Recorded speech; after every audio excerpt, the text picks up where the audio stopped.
It's odd. What they didn't pay the heating bill at World Economic Forum? Is it they saving? Is it because of the carbon tax? Are they being climate change conscious? Is that what she's doing? She's like, I'm so cold. I'm so cold. Oh my God, I can't believe. Can somebody turn up the heat? That's what it sounds like to me. Who sat on her face?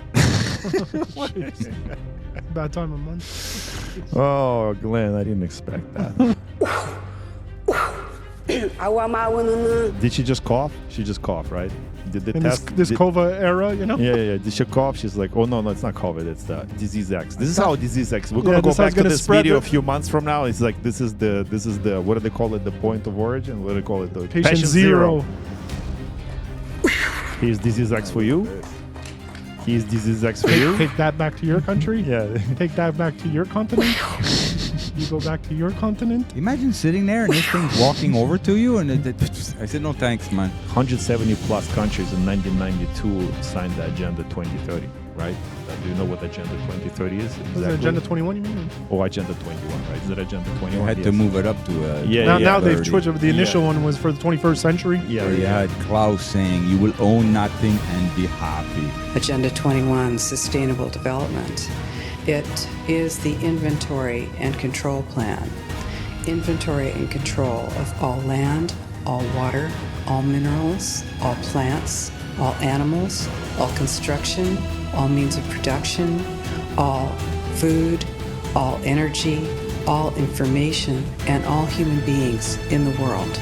People could look back in 100 years and identify the coronavirus epidemic as the moment when a new regime of surveillance took over, especially surveillance under the skin, which I think is maybe the most important development of the 21st century, is this ability to hack human beings, to go under the skin, collect biometric data, analyze it, and we are the ones who's spreading conspiracy theory.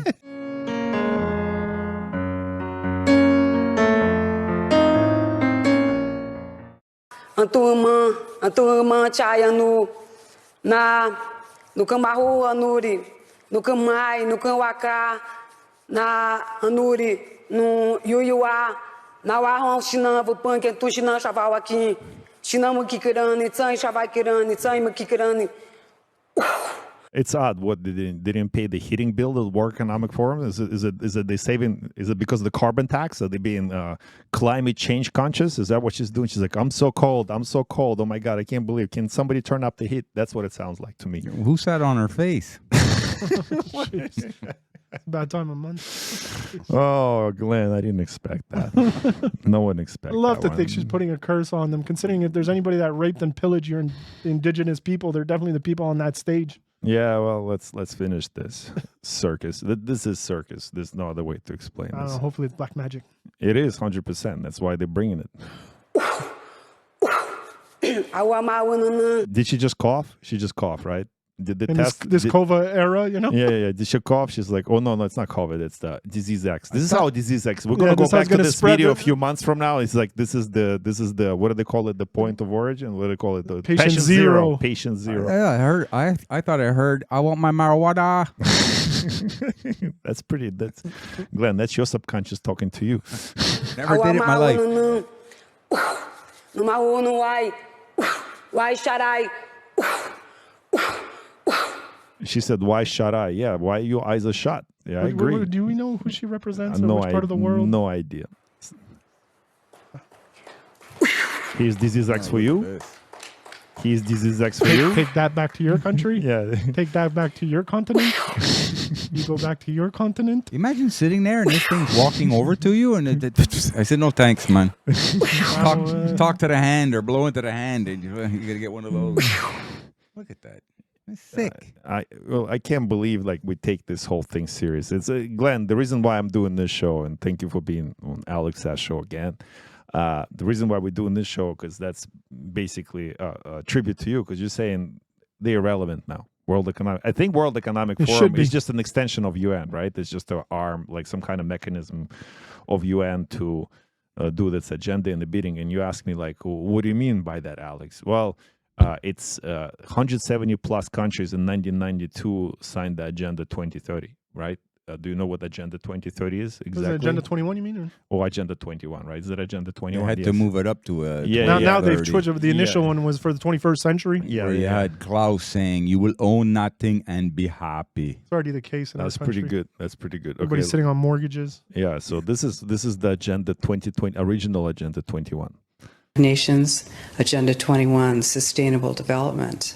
It is the inventory and control plan. Inventory and control of all land, all water, all minerals, all plants, all animals, all construction, all means of production, all food, all energy, all information, and all human beings in the world. And this is a plan that was agreed to by 179 nations back in 1992. It's a United Nations plan. It's called the Agenda for the 21st Century. And so many of us around the world think that sustainable development, it just sounds so great. Isn't it about recycling and creative reuse and creating energy and food resources for everyone? And the answer is no, it really is not. It's about moving populations into city centers, concentrated city centers, Control. and clearing them out of the rural areas. And that's 15-minute cities, right? And the actual document back then that they used for that was Codex Alimentarius. That was the name of it, and that was in there that big agro.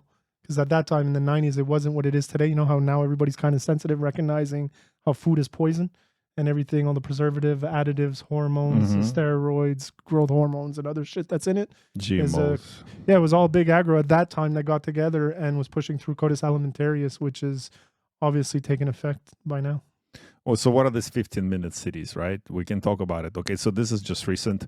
All the cities in Middle East, or anything brand new actually is being built. Like here in Montreal, we have Griffintown, which is basically a 15-minute city, right? But in Middle East, Riyadh, this is what it looks like.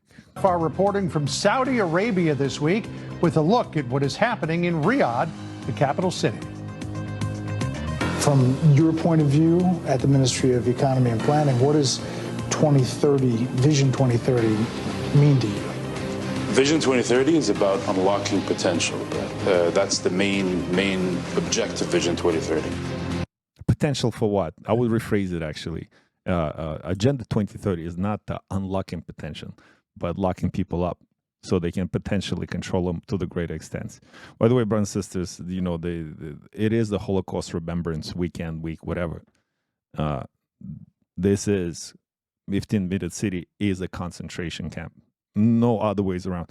Not my words. Anderson, the MP from European, she's German, right?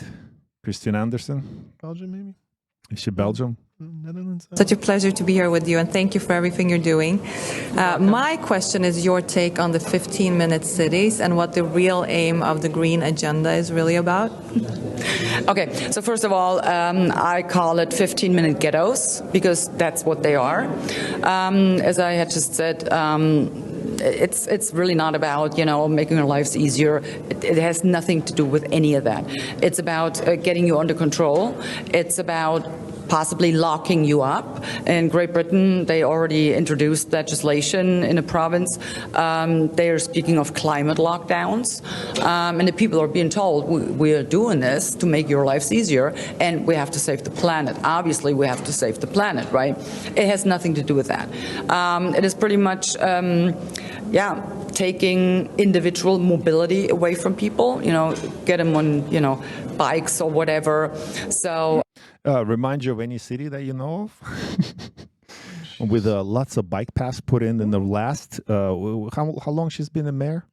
Valerie Plante? Too long, regardless. Yeah. So, Just, you know, she just announced last week that she's going to put in $1.9 billion in revitalization of downtown area. Hoping that we'll want to make So it back there. she admits that it's she killed it in her tenure or however long Well, it's she's not been. navigable right now by car. It's ridiculous what they're doing with these bike lanes everywhere. There's We no gotta parking. Well, there's no parking. The parking meters that are there, they just extended from 9 to 11 p.m. for charge parking. We have, you know, motorcycle laws for tires when you're allowed to be riding or not, and it's weird to see people biking in January, February. I don't know how that's not just public safety. Forget the fact that it's a public nuisance, But the way that they reconfigured the arteries downtown, at least in Montreal, Saint Denis, and so many other streets, it's such a botched job that they did with this bicycle friendly Well, it's botched job for you and me, but for them that's perfect. And also all this, by 2035 there'll be no more gas vehicles sold in Canada. Well, that's their goal and that's their plan. That's not going to happen, by the way. But unless people could even afford cars at this point. I mentioned this to you before, as far as these people that are on that green agenda and swearing by a bike but just can't afford a car, instead of acknowledging it's a predicament that they're in, they're making it sound like it's a natural choice. You can't buy a car, it's not a choice, you're stuck on a bike. And by this time in 5-10 years, same thing with the 15-minute cities. How easy is it going to be? Already right now we're seeing them, as you mentioned, Griffintown. There's a silo neighborhood that started in their Solar City near on the South Shore that's huge. But in the upcoming months, with housing becoming unaffordable the way it is, and it's being more and more subsidized and controlled by government, it's going to be that much more easy for them to erect these ghettos and have a say. And they're already revamping construction plans for different housing projects, where they scrap the original plans, which actually had individual homes, to having these 15-minute city plans drawn up. But we're talking about control, right? We're talking about external control. So we're going to force your behavior. Remember, the BlackRock, Larry Fink, we're going to force your behavior by adjusting your environment. We're going to tell you what to say, how to think, where to eat, what to eat, where to live, how to transport yourself, whatever, etc. Those are the sort of external behavioral influences, right? But the scary part, it already came to the bloodstream near you, right? It's scary enough, and there's no longer a conspiracy. This is the mainstream, and okay, you take Elon Musk. Elon Musk is trustworthy guy. What is he doing? He owns the biggest information hub, which is X now, right? The Twitter. He collects all the information. What else he's doing? He's doing the Neuralink, right? He connects the brain to the network, right? So I don't know if you guys holding Elon Musk as some kind of savior or anything like this. I don't believe so. I don't believe he's that guy. I believe he's the other kind of guy. He's just smart to pretend he may be like the Antichrist, but that's my opinion. But here's this guy, Yuval Harari. Who's Yuval Harari, Andre? Klaus Schwab's intellectual right-hand man. I read Sapiens, and you know what I mean? I could understand it. I could understand why they think a certain way. I'm not for it, though, and this is why these people know that they're declaring at the World Economic Forum that misinformation is the next enemy. It's the biggest thing to come up. It's the virus, but the virus of the mind. And what these guys are pushing, and what this guy... well, that's why they called it Virus X. And conveniently, Twitter was renamed to X, and conveniently, Arden got the job at the UN as the Minister of Truth. Really? Yeah. Scary. So here's the Yuval's take on... This guy calls us animals all the time, hackable animals. Exactly. Surveillance. People could look back in 100 years and identify the coronavirus epidemic as the moment when a new regime of surveillance took over, especially surveillance under the skin, which I think is maybe the most important development of the 21st century, is this ability to hack human beings, to go under the skin, collect biometric data, analyze it, and we are the ones who's spreading conspiracy theory. Forget that. What is it that Bill Gates patent 666 for that chip to figure out the biometrics of the skin, how much you're exerting, and they might tie this to a cryptocurrency, but figuring out how much energy you're putting into your work, time you're sleeping at, what time you're waking up, what time you go to biometric ID, basically. No, it's even more pernicious than that. Like, it interfaces with Microsoft systems, where it's a way that employers or slave owners will be able to digitally keep track of their chattel and see how much they are exerting. Understand people better than they understand themselves. This, I believe, is maybe the most important event. I think what he just said is gold. People don't know who they are, and that's why they submit to the stuff like this. And that's why the God has been taken out of equation. Because if you don't know your relationship and your existence as the creation, right? If you don't understand that you've been created for a purpose. Yeah, he makes fun of that, by the way, in numerous interviews, but also in his book. Like, he thinks that we're we're silly humans that believe that there's a reason for being here, that there's something bigger than ourselves, that we think too much, that we're special, and that we shouldn't. And by the way, he's an Israeli, and the whole point of existence of Israel is a biblical one. Correct. Right, so he's a walking contradiction. And it's not too friendly to us goys. No, 100%. Of the 21st century, humans are now hackable animals. Yeah. You know, the whole idea that humans have, you know, this, they have He's this not even a human, soul or spirit, and they have free will, He's and not nobody wrong. knows Like, what's happening we're inside in this mess because of these so programmed whatever I simpletons that are choose, just walking whether in around, the election, not questioning anything, and they're already hacked. They're programmed. They're done. Free will is over. Follow the science. Like, look at that guy's face, you know, and he's not wrong. Look at everybody drooling watching TV. And technology to hack human beings on a massive scale. Yeah, I mean, everything is being digitalized. Everything is being monitored. In this time of crisis, you have to follow science. Vaccine won't help us go the to vaccine the test, of course. will help us, of course. It will make things, you know, more manageable. It's often said that you should never allow a good crisis to go to waste. They don't hide it. That's the more point. manageable. To also do good reforms that in normal times people will never agree to, but in a crisis, you see, we have no chance. So let's do it. Let's do a crisis. Bill Gates created this epidemic in a laboratory to take over the world. Facts. Facts. Okay, let's hear from Bill Gates and epidemic. COVID has also changed our relationship to healthcare. What does that mean for vaccination hesitancy in developing countries and developed nations? Well, the misinformation about vaccines and associating certain people like myself or Fauci having malign intent with vaccines, that was most acute in the United States. But the pandemic, which you would have thought, wow, global health research to talking about health, being ready for the next pandemic, you know, when you've got millions of deaths, isn't that, you know, it's sad, it's tragic, but isn't at least there a benefit that health... You're talking about the vaccine or COVID here, but both were made by the labs, but still. Yeah, which death? Like which product? Which product is he talking about? Yeah, is he talking about the virus or is he talking about the other product? Probably both. Is on the agenda. Sadly, it's a topic nobody wants to talk about because it was painful. You know, talk about it all day, Bill. We just won't talk about it all day. We're censored every time we talk about it, Bill. What you talking about, Bill? Over. Let's move on from that. No, we're not. Yeah, What? No, nobody's moving on from that. You wish we're moving on. If we didn't have Rumble and X, I can't even. We wouldn't be laughing right now. We'd already be in another level of despotism. Right now, we get to laugh, and I get to laugh because I remember when I was my studio mate and I talking about this in production that it wasn't a given, you know. And now we get the benefit of it, and at least you're a shadow banned off one, but you got an alternative. And this guy saying that as if we're shying away or we don't want to line up people to debate him like right now, like RFK, either him or Fauci.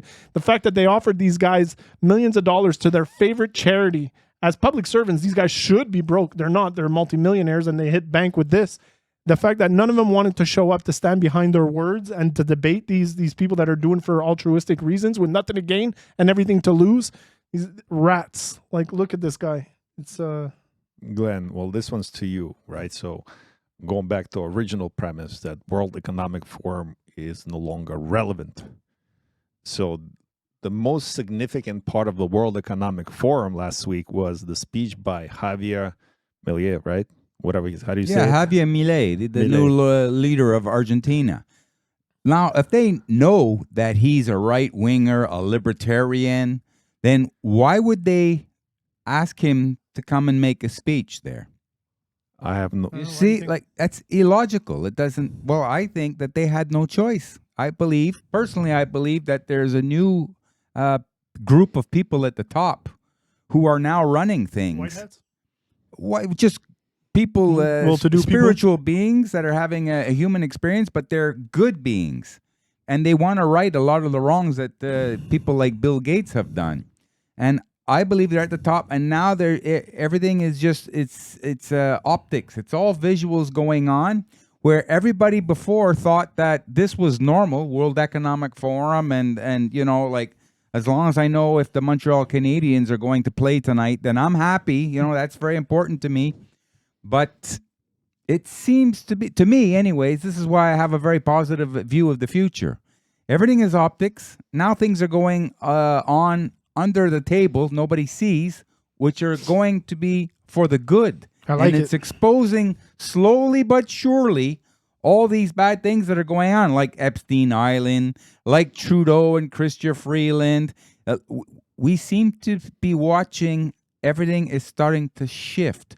But you have to do it very, very slowly, because if the average person now, they've been sleeping all night and they wake up in the morning and you shine a bright light in their eyes. Too brash. Yeah, it's too much. So you have to wake them up a little bit slowly and make it a little bit more brighter, a little bit more, I'm starting to see more. This is what's going on today. Because people don't go back to sleep after you just woke them up just a little bit. Their eyes are open, the light's starting to penetrate. Last thing they're going to do is go back to sleep. Penetrate. Neo, that's how Neo was waking up, right? Was it?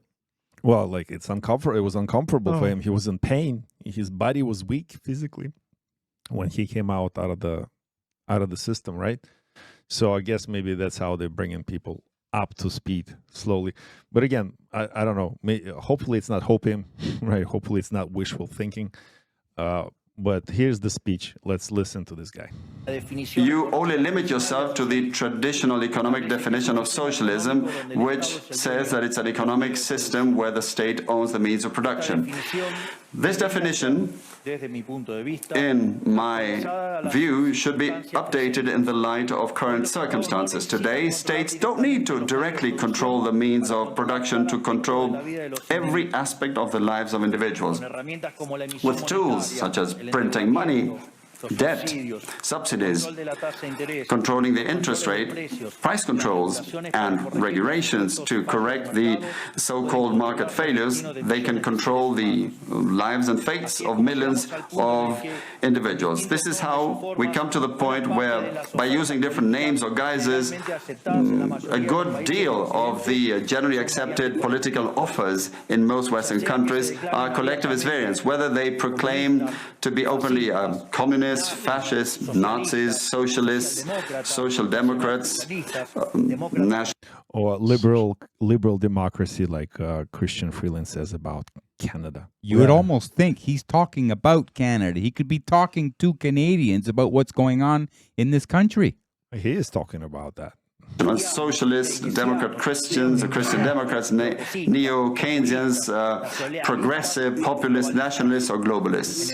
At bottom, there are no major differences. They all say that the state should steer all aspects of the lives of individuals. They all defend a model contrary to that one which led humanity to the most spectacular progress in its history.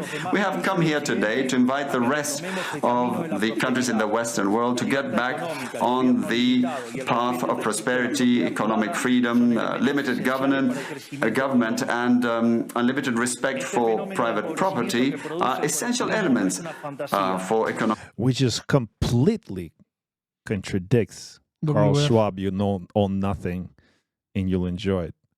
And Carl Schwab is the one who introduced him to do the talk. Like he brought him on stage, and now he does this. Like, explain that, Glenn. I have no idea. Like, what is this guy switched? Because I know the speech is like, let me read your speech before you do it. I guarantee it gets approved, pre-approved or whatever.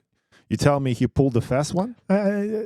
Free will, I think. This whole thing is predicated on free will, and they're manufacturing consent. And I feel like what Glenn was mentioning, I believe that too. I believe, like, as much as there's darkness in the world, they're at the forefront, but in the back there's well-meaning to do people with consciousness that are moving in the right direction and want to have things done the right way. And putting this guy to set the binary as one end of the spectrum, as you're saying, like, and introduced by Klaus Schwab, you know what I mean? It's to just it's just like the Satan worshippers, where they got to tell you what they're going to do. They got to give you the opportunity to exercise your free will. They will try to sway you in one way. They will indoctrinate you, propagandize, but they have to, on the game, introduce the other player or the other side of the argument, as much as it might be a hindrance to them.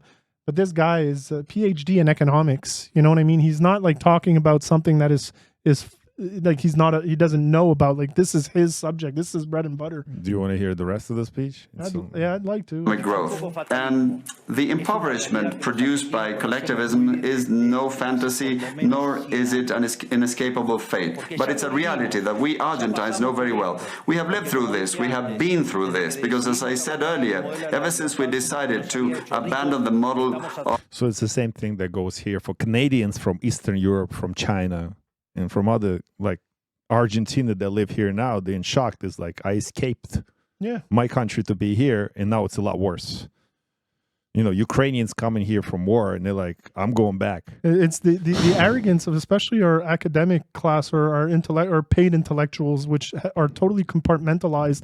They'll argue somebody from the Soviet bloc. Dude, Yuri Bezmenov said it. We infiltrated education system a long time ago. Many generations ago. Those people there are inbred to be that. Yeah, but when we got people that immigrate from these countries and we have our educated, white, rich class, liberal kids trying to debate them and argue, they're talking from experience. They're talking from their lived experience about what socialism and communism is. Like, no, you just didn't try the right type of socialism, you know, without like acknowledging that the person in front of them is like, you never did bread lines. You never lost like to famine. Like they did bread lines in COVID. Of freedom that had made us rich, we have been caught up in a downward spiral, as part of which we are poorer and poorer day by day. So this is something we have lived through, and we are here to warn you about what can happen if the countries in the Western world that became rich through the model of freedom stay on this path of servitude. The case of Argentina is an empirical demonstration that no matter how rich you may be or how much you may have in terms of natural resources or how skilled your population may be or educated or how many bars of gold you may have in the central bank, if measures are adopted that hinder the free functioning of markets, free competition, free price systems, if you hinder trade, if you attack private property, the only possible fate is poverty. And I swear, that's pretty good, right? But I agree with what you said earlier about they have to tell you, because he's the guy who came in and he did what? He said, we're not joining BRICS, we join in the greenback. Right, so he's not doing no business with Brazil, no business with China, no communist socialist government. He says he's not doing any trade with. He's reviewing all their government policies that are right now already have standing contracts with him, and he's probably going to renegotiate or annul them. The balls on him doing that as BRICS is coming up. Is he a savior or his front man?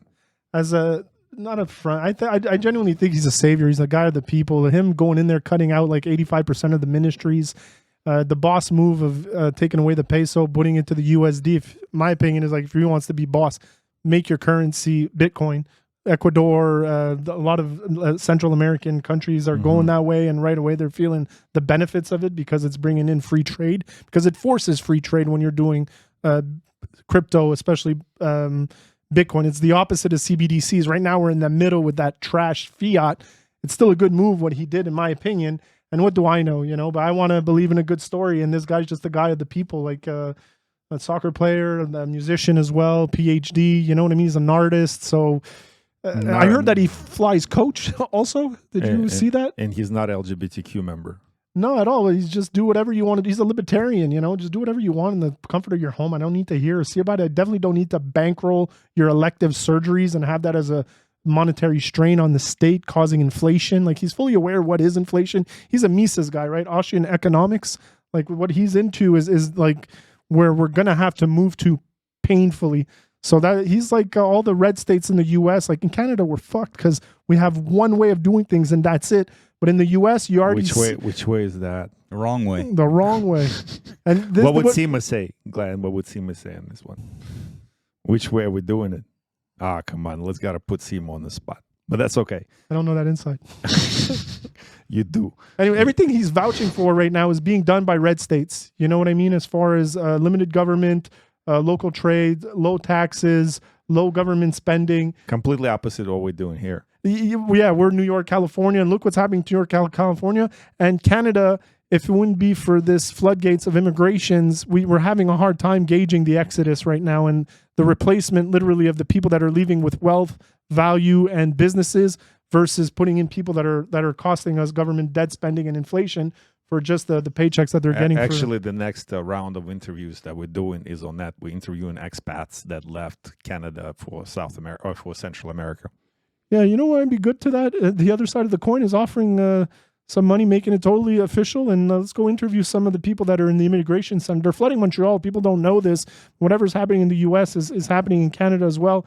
They've reached their targets for immigration last year, like twofold. So it'd be maybe interesting to, since I'm pretty sure some of them would like to make some extra money, to sit here and just find out how they got here. What's the plan? What did they come here with? I see them downtown. They're all wearing new jackets, new clothes, new boots. Idea. And they're easy to spot out. I'm from Montreal. I've been here my whole life, so I could point them out with no issue and just go up to them and just find out this information. I'm going to bring some Ukrainians for that kind of interview too. It could be good. Glenn, I mean, you got to be a closer on this one. This is your subject. Take it away. Well, the World Economic Forum was started by Klaus Schwab, the Klaus Schwab that we see, but it was 53 years ago. And this year, 2024, their agenda, the name of this get-together here is we have to earn back the trust. So, yeah, so of the people. So that exposes the problem. The people now are starting to be more aware of what's going on around them because of, let's say, shows like this and multiple of other shows, obviously. They're starting to turn away from mainstream media, thank God. You know, because if you don't watch the mainstream news, you're uninformed. But if you watch the mainstream news, you're misinformed. And now the people are waking up to that and they're saying, hey, I don't want to be misinformed anymore. And now they're open to listening to other platforms. Mm-hmm. And so this, I believe, the World Economic Forum here this year, and having Javier Milei up there talking, standing up for, let's say, the people of the world for a change, it's exposing now that this World Economic Forum might have to go slightly underground because they're losing their relevance in the world right now. So they're going to, they're never going to give up. So they're going to go quiet a little bit underground for a little while and then reestablish, maybe change names, rebrand, start up again, start slowly and take more and more. Just as things get better, obviously, and when things are better in the world, the average person's eyes now they don't care as much because as long as their life is in the plastic little bubble and they're happy. I agree with you, Glenn, actually, because and that's what I said. That I tell you that American Revolution was that. If we go back in time and like we say King Cyrus, right? They came in and build the second temple. He allowed the Jews to build the second temple to appease them because they were the taxpayers and he needed to make them happy because when they're happy, they pay better taxes. They work harder for the taxes so he can earn more. So like all those things that's happening here, I'll give you a little bit of freedom. Listen to the Argentinian guy. He's going to give you some hope that we're winning. Brothers and sisters, do not become complacent right now. Do not take it easy. Continue to push at your home, to push it yourself, to push with your community, push with your country. This is not the time to slow down. This is not the time to take a breath. Right now is the time to make things happen. Thank you for tuning in to Alex Sash Show. Thank you, Andre. Thank you, Glenn. I respect you. And none of us here are gay. We'll see you on the next one. Bye, brother. Glenn, we make a community worse for everyone.